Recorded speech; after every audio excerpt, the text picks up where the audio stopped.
Assalamualaikum warahmatullahi wabarakatuh.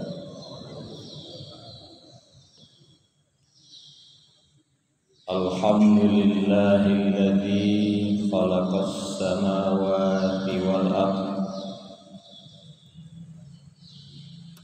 Ashhadu an la ilaha illallah wahdahu la syarika lah, wa ashhadu anna Muhammadan abduhu wa rasuluh la nabiyya ba'dah. Allahumma salli wa sallim ala Muhammad wa ala alihi wa sahbihi ajma'in. Bapak-bapak dan ibu-ibu jamaah salat subuh rahimakumullah. Puji dan syukur selalu kita persembahkan kehadirat Allah Subhanahu wa taala, terutama subuh ini dengan rahmat dan karunia Allah kita masih dapat menunaikan sholat subuh berjamaah di rumah Allah yang mulia ini. Salawat dan salam kita mohonkan kepada Allah untuk Nabi kita Muhammad sallallahu alaihi wasallam, dengan harapan mudah-mudahan di dunia kita selalu bersama ajarannya, di akhirat kita termasuk orang yang mendapat syafaat dari beliau hendaknya. Abu Hurairah dari ayahnya berkata bahwa Nabi sallallahu alaihi wasallam pernah bersabda, arba'un minal jafa. Ada 4 macam pangkal kekecewaan. 4 macam yang membuat manusia itu kecewa, terutama nanti di akhirat. Apa yang 4? Pertama, ayyaqul ar-rajulu wa huwa qa'im.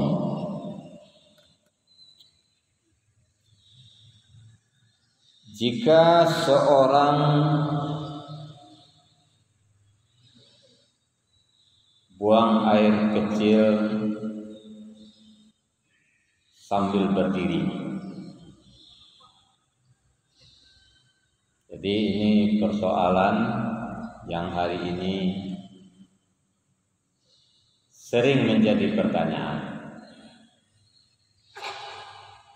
Beberapa waktu yang lalu saya ditelepon oleh seorang ketua pengurus masjid yang sekarang sedang membangun masjid megah. Pekerjaan kami sekarang, Ustaz, sedang memulai bikin WC, toilet, tempat berwudu. Di samping tempat buang air kecil dulu, sebagian kami sepakat bikin untuk berdiri. Yang untuk berdiri ini sebagian setuju, sebagian tidak. Abangan selanasa. Termasuk di Musaji awak tampil laki-laki adonan untuk tagak. Jadi yang mau sampaikan, silahkan disiapkan dua-duanya. Untuk dua-dua disiapkan, Untuk berdiri juga disiapkan. Kenapa? Sekarang penyakit sudah banyak. Nan laki-laki kok lah mulai uzur banyak, ndak bisa buang air ketek dulu. Bukan ndak bisa duduk, kalau duduk ndak samparono kaluan. Beko katiko dibayar di bawah taga, manitiaknya kanai Sarawak, kanai Kensaya.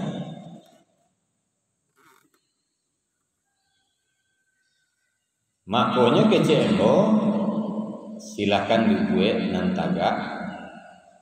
Disiko mungkinlah berlaku kaidah usul ad-daruratu tubihul mahzurah. Darurat itu membolehkan yang dilarang. Kalau memang itu yang paling aman daripada kanai buang air Sarawak, kain Sarawak, banajis ndak sah di bawah sholat, ya ndak masalah. Tapi yang bagi tidak ada persoalan tentang buang air kecilnya, sebaiknya memang buang air kecil itu duduk. Kalau nyolah tagolong darurat Bapak dan Ibu, jangankan buang air, rukun sholat bisa diberi keringan. Rukun sholat pertama niat, kedua berdiri betul. Tidak bisa agak duduk. Kan rukun sembahyang kan ya. Tapi karena memang tidak bisa, tidak ada masalah.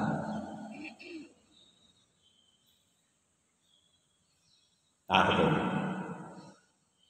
Jadi makanya Bapak dan Ibu tidak usah dipermasalahkan. Ado di musaji dibuat tanpa buang air tagak khusus laki-laki. Kalau perusi tidak mungkin dibuat ada tagak. Karena memang sangat banyak persoalan. Bukan hanya bapak-bapak ambolah beberapa tahun terakhir. Tapaso tagak buang air ketek. Nah, jadi bagi yang tidak ada persoalan, berusahalah untuk buang air dulu. Tapi kalau memang sudah mengundang risiko yang lebih besar, apalagi sampai sholat tidak sah, ini sudah bisa kita golongkan kepada darurat. Jadi kalau ada musaji duit tempat buang air tagak segala macam, tidak perlu dipersoalkan. Kemudian yang kedua, yang membuat orang kecewa itu kata Nabi, wa an yamsah jabhatahu qabla an yafragha minas shalah. Orang-orang yang terburu mengusap dahinya sebelum selesai sholat. Apa maksudnya? Ada dua pemahaman dalam persoalan ini. Pertama, sholat terburu-buru di mana capek sudah. Kedua, salam kiri kanan tabang. Tidak nak berzikir, tidak nak beristighfar kepada Allah. Kalau umpamanya dalam sholat di mana capek sudah, resikonya berat. Sholat bisa tidak sah, atau setidaknya sholat sah tapi nilai sangat kecil. Makanya sholat itu istilah harus batanan. Tata cara bacaan, jangankan yang berat-berat, baca takbir aja Pak. Allahu Akbar. Kalau terkejang-kejang, lompat. Itu tidak laku takbirnya. Lompat. Tekannya. Baca Al-Fatihah. Kalau Nabi membiasakan baca Al-Fatihah berhenti setiap ayat. Alhamdulillahi Rabbil Alamin, Ar-Rahmanir Rahim, Maliki Yaumiddin. Karena kecil Nabi sudah baca saya dijawab oleh Allah. Makanya dikatakan orang sholat itu sedang berbicara dengan Allah, berkomunikasi dengan Allah. Orang sholat itu mi'raj untuk berkomunikasi dengan Allah. As-sholatu mi'rajul mu'minin. Sholat itu mi'rajnya orang beriman. Orang beriman baik menemui Allah untuk berbicara dengan Allah. Dibuat dewa di mana capek sampai satali Al-Fatihah. Apalagi bacaan panjang pendeknya tidak selesai. Fatihah rukun sholat. Kalau doa iftitah tidak dibaca, tidak salah. Bagi orang tidak baca doa iftitah tidak salah. Selesai walat dolin tak orang tidak baik ke sembahyang tahu kan? Memang tidak wajib. Di Al-Fatihah jangan main-main.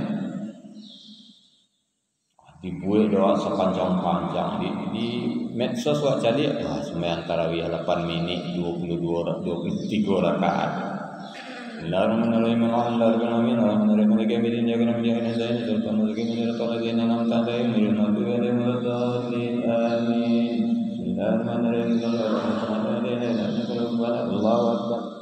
Bayang hati. Tak laku. Nah, banyak saja. Nah, setiap gerakan itu ada tumak ninah dalam rukun. Ruku beserta tumak ninah. Bacaan ruku itu tidak wajib Pak. Ruku siapa tidak apa baca tidak kena. Tapi kalau tumak ninah yang tidak ada rukun kan ini.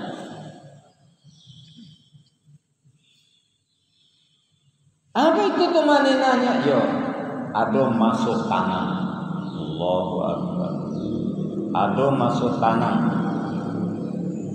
Tidak masih menghari Allahu Akbar sama Allah. Itu tidak tumaninah. Kalau soal bacaan ruku, bacaan yang tidak, bacaan sujud, duduk antara dua sujud, itu sunnah. Tapi kalau tumaninah tidak ada, habis. Itu pemahaman pertama. Pemahaman kedua, habis sholat barajo kata gage hawa habis sholat berusahalah untuk beristighfar kepada Allah. Salah satu tampek yang paling afdal untuk beristighfar, untuk berdoa selain dari tengah malam adalah setiap selesai sholat. Kenapa demikian? Karena kita sedang menghadap Allah. Selesai salam, kalau kita lanjutkan dengan istighfar, kita lanjutkan dengan zikir, kita lanjutkan dengan doa, Allah masih meluangkan waktu untuk berkomunikasi dengan kita. Nah, kita biasa istighfar, zikir. Bahkan dalam suatu riwayat di Kecian, subhanallah 33 kali, alhamdulillah 33 kali, Allahu Akbar 33 kali, jumlah 99, tambah 1, la ilaha illallah wahdahu la syarikalah, lahul mulku wa lahul hamdu wa huwa ala kulli syai'in qadir, 100. Di biasun dia sudah sholat, diampuni dosa kecil Nabi. Lain namun dosa itu sabanyak bintang di langit ataupun sabanyak pasir di pantai. Indak kasampai ke sebanyak itu dosa. Sabanyak pasir tepi danau Singkarak saya tak kecupik dosa. Boleh berapa pantai di dunia. Biasa itu kejadian. Li sebanyak itu dosa diampuni oleh Allah. Makanya para jokata bagi awak, ya setidaknya 1 menit, 2 menit, luangkanlah selesai salam. Kok berdoa namparalu bana, yang penting bana, doa yang penting. Pertama sudah salat, terimalah salat ambo ya Allah. Nah, kedua lagi minta ampun karena orang yang berdosa. Tak ada waktu hari ini tak berdosa. Sudah sholat istighfar, minta ampun, ampuni dosa ya Allah. Iringi sudah itu balik. Baik waktu abah nasib ini. Baik yang hidup ataupun yang telah meninggal.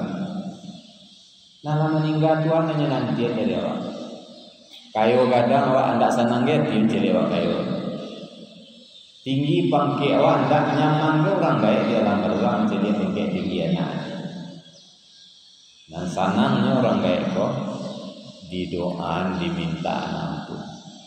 Ampuni dosa ya Allah, ampuni dosa kedua orang tua. Allahumma firli dunubi wali walidayya warhamhuma kama rabbayani shaghira. Itu nanya. Itu nanya. Sudah tu hanya tunggu lay. Kok iyo lay barasaki awak. Kok iyo lay kayo awak. Bapiti awak. Orang tua itu menunggu kita bersedekah atas nama beliau.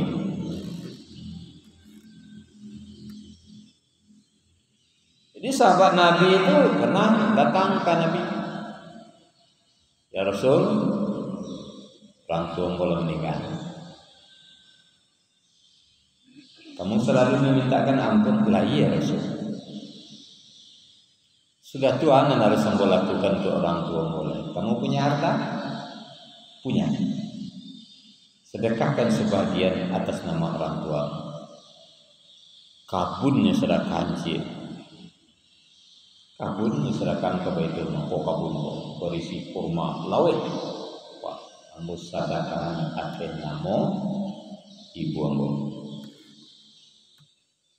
Akhirnya tunggu. Tapi kayu bana awak banyak bana pitih awak untuk berpoya-poya, boleh untuk berbuat jahit. Jangan sanang hatinya dia kira ibu hatinya. Kerajaan apa?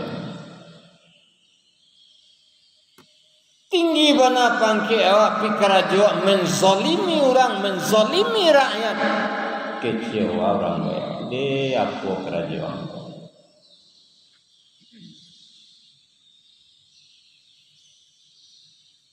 Indak kota pikir yang kini orang angkanya yang kalau ang dia nyai orang bah, kalau ibu angku dia nyai orang bah, tak berpikir ke situ. Jadi makanya apa adanya habis sholat kita berusaha. Kita cari prioritas-prioritas. Kalau lebih salah mau ya nggak masalah. Tapi kalau waktu tua pendek, setidaknya yang penting-penting. Istighfar, berdoa kita, berzikir, berdoa kita. Kalau enggak zikir itu bisa sambil berjalan, bisa sambil nyetir oto, bisa sambil nyetir Honda, bisa kemari pagi saja. Itu yang kedua. Jadi tidak terburu mengusap dahinya sebelum selesai sholat. Ada dua pemahaman. Sembahyang awak di mana capek sudah, atau habis sholat kita tidak memanfaatkannya untuk berzikir, berdoa, memohon kepada Allah. Itu yang kedua. Sudah itu yang ketiga, kata Nabi, orang yang akan kecewa itu nanti wa ayyasma'an nida fala yashhad mislama yashhad. Mislama yashhadul mu'azzin. Kata Nabi, seseorang yang mendengar azan tapi dia tidak mengikuti suara azan dan tidak menjawabnya, kan kecewa besok di akhirat. Jadi kalau azan itu jangan ikuti, jawab.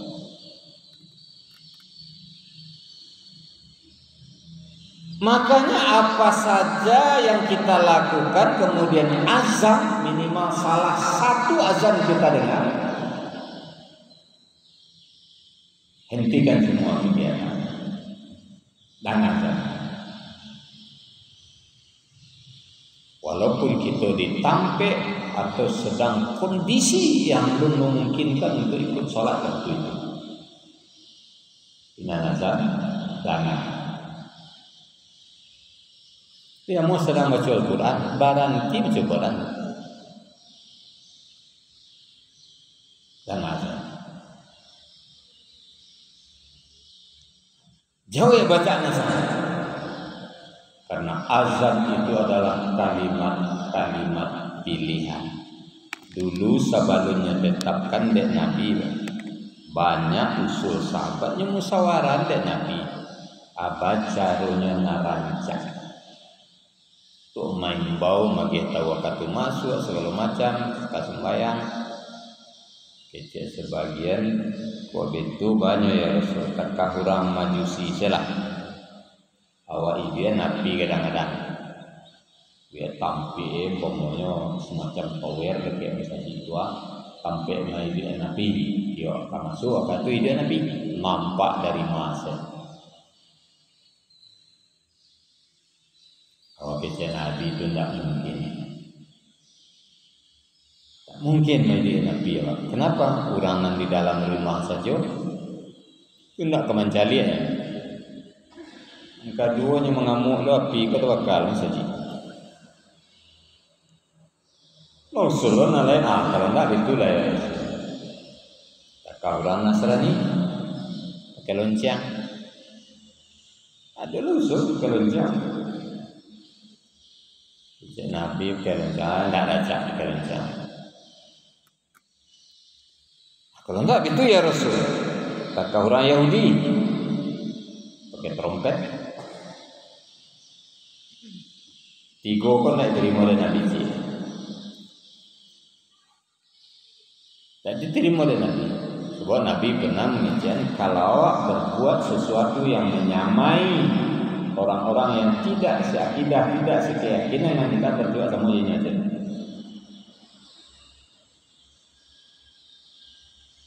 Akhirnya lah muncullah dari berbagai macam saran, rancak dicari kalimat-kalimat thayyibah. Dari usul-usul sahabat, disaring dari Nabi, ditetapkan itu. Allahu Akbar, asyhadu an la ilaha illallah, wa asyhadu anna Muhammadar Rasulullah. hayya 'alal shalah, hayya 'alal falah, Allahu akbar, la ilaha illallah. Ditetapkan itu. Kalau itu kata Nabi, bisa kita pakai untuk pertama mengumandangkan kalimat tauhid. Yang kedua, menampilkan syiar Islam. Makanya dari para ulama kini dibolehkan pakai mic. Ini larang-larang orang azan juga. Kenapa di antara tujuan azan itu syiar Islam? Yang ketiga, magih tahu waktu sholat sudah masuk. Dan sampai memanggil berjamaah bagi yang tidak ada halangan berjamaah. Itu guna azan. Jadi sampai itu gunanya. Makanya harus didengar. Apa sebab? Mengumandangkan kalimat tauhid, menampilkan syiar Islam, magih tahu waktu sholat lah masuk. Bagi yang tak bersempat saja di masa saja silakan sholat. Boleh diketahui kayaknya waktu sholat lah masuk. Nah, kemudian memanggil berjamaah bagi yang tidak berhalangan berjamaah. Nah, itu azan. Jadi makanya Bapak dan Ibu kita biasakanlah dengar azan kemudian menjawab bacaan azan. Kita akan kecewa kalau tidak kita lakukan. Kemudian yang terakhir, yang keempat, wa an adhkura 'indahu fala yusalli alayya. Seorang yang mendengar namaku disebut lalu ia tidak bersolawat kepadaku, dia akan kecewa besok di akhirat. Jadi nak peradu apa dan setiap nama Nabi dibaca Muhammad kece orang sallallahu alaihi wasallam.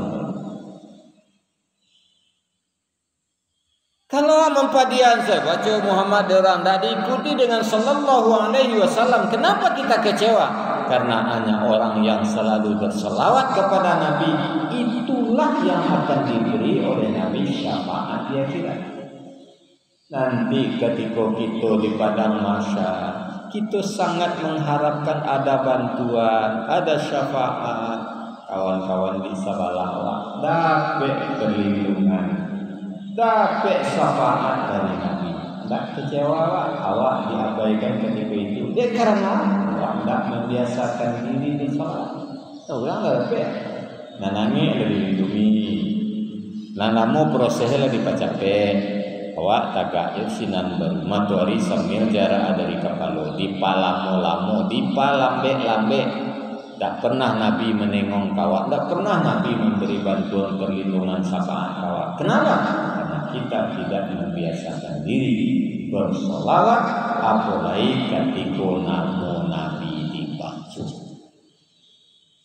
Nah, itu jadi ambil macam kok kata Nabi, Bapak dan Ibu, inilah yang akan membuat orang kecewa di akhirat nanti. Pertama, kencing sambil berdiri. Kalau tidak ada uzurnya, tak ada uzur itu tak ada, dia akan kecewa. Kemudian yang kedua, orang yang keburu mengusap dahinya saat sholat, baik sholat terburu-buru atau tidak memanfaatkan waktu selesai sholat untuk berzikir dan berdoa. Yang ketiga, seseorang yang mendengar azan tapi dia tidak mendengar, tidak mengikuti, tidak menjawab bacaan azan. Yang keempat, orang yang apabila nama Muhammad dibacakan dia tidak bersalawat kepada Nabi, tidak diikutinya dengan sallallahu alaihi wasallam. Mari kita jaga diri kita agar kita tidak kecewa nanti di akhirat. Bapak dan Ibu, demikian pengajian kita, mudah-mudahan bermanfaat. Terlebih dan terkurang banyak maaf. Wassalamualaikum warahmatullahi wabarakatuh.